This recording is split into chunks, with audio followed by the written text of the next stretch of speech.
janvier 1964, après un long chemin vers la France, Fatia Foudi, 5 ans, fille de harki, arrive à destination.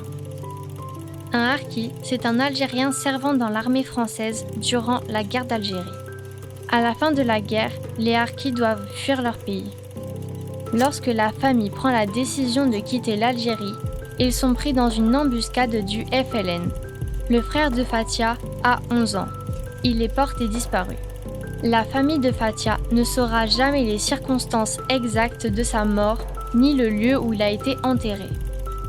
La famille embarque finalement sur le bateau La Liberté et arrive à Marseille. Vers 1965, ils sont transférés dans le camp de Bias, dans le Lot-et-Garonne, où ils vont vivre pendant 7 ans. Les conditions de vie y sont très difficiles.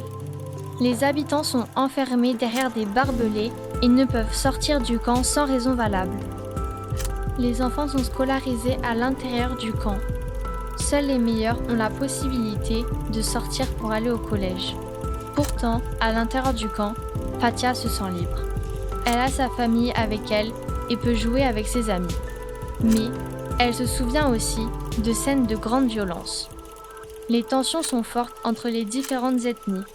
La méfiance règne entre les familles car tout le monde a peur d'être dénoncé au FLN. En 1972, la famille de Fatia quitte le camp de Bias et s'installe en Charente. Fatia se marie et a 2 filles. En 1987, 23 ans après, elle retourne en Algérie pour la première fois pour y rencontrer sa famille. En 2009, elle déménage en Dordogne.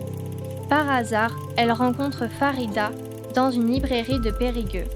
Elle aussi est fille de harki.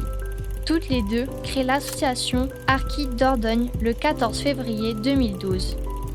Elles veulent pouvoir être fières d'être filles de harki.